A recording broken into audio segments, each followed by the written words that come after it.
وما أرسلنا من قبلك إلا رجالا نوحي إليهم فاسألوا أهل الذكر إن كنتم لا تعلمون. Baik para jemaah sekalian rahimani wa rahimakumullah. Insyaallah taala kajian kita pada malam hari ini kajian perdana dari kitab yang dikarang oleh Al-Imam Al-Hafidh Abu Hatim Muhammad Ibn Hibban Al-Busti rahimahullah ta'ala yang wafat tahun 354 Hijriyah.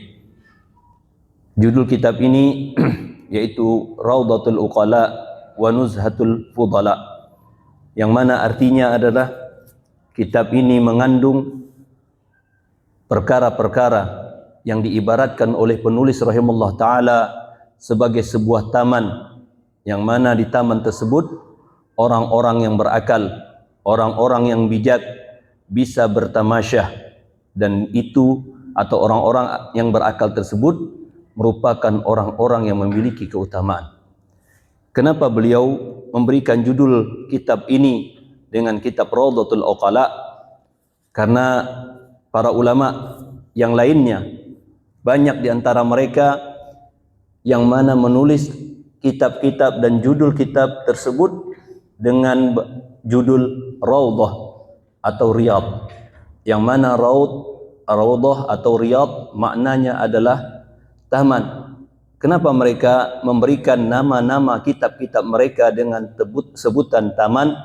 Karena memang seperti halnya ilmu, atau mereka menganggap bahwasanya ilmu yang terkandung di kitab-kitab mereka tersebut adalah seperti kandungan sebuah taman, yang mana ketika taman tadi dimasuki oleh seseorang, maka seseorang tersebut yang masuk ke dalam taman tersebut akan merasakan ketenangan tatkala mereka masuk ke dalam taman-taman tersebut.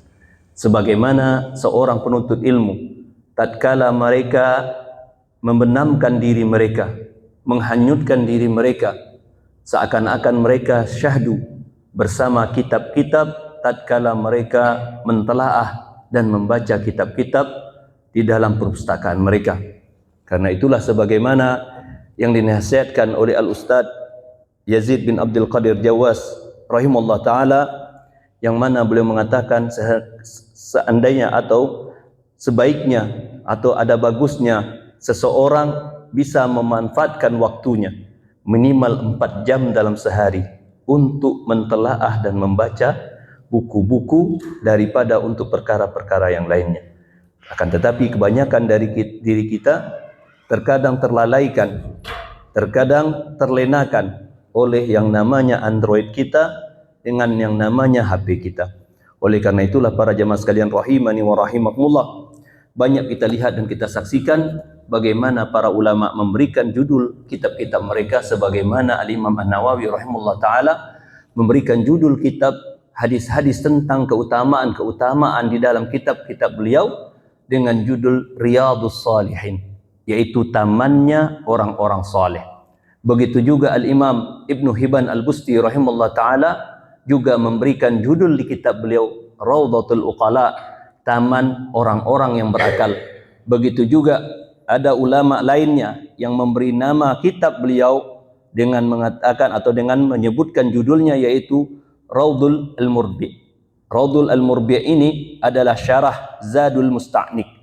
Kitab ini adalah kitab tentang fikih mazhab Al-Hambali.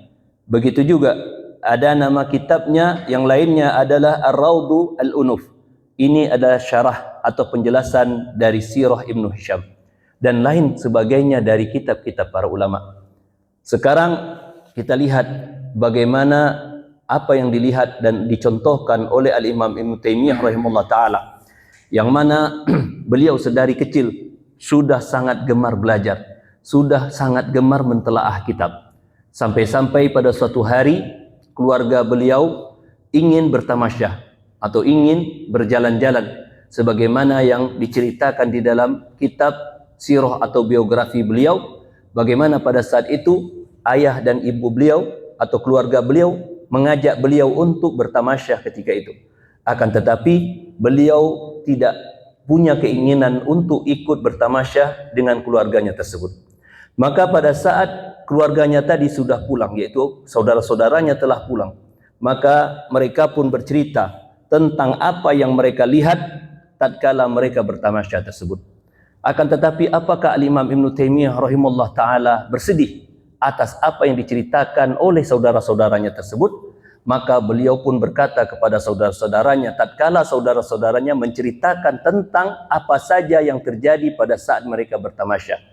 Apa jawaban dari Al-Imam Ibn Taimiyah rahimahullah ta'ala? Beliau mengatakan, sesungguhnya perginya kalian bertamasya tersebut, tatkala pulang kalian tidak membawa apa-apa. Adapun diriku, pada saat kalian berpergian dan bertamasya tersebut, aku telah bisa menghafalkan kitab ini dan kitab itu. Jadi semasa atau sewaktu saudara-saudaranya, keluarganya ini sibuk bertamasya, sibuk berjalan-jalan yang hanya menghabiskan waktu saja, maka pada saat itu Al-Imam Ibn Taimiyah rahimahullah ta'ala malah memanfaatkan waktu-waktu tersebut untuk mentelaah kitab-kitabnya, untuk menghafal kitab-kitab yang mana kitab tersebut terkait dengan masalah ilmu nahwu. Dan itulah yang terjadi pada Al-Imam Ibn Rajab, Ibn Al-Mubarak rahimahullah ta'ala.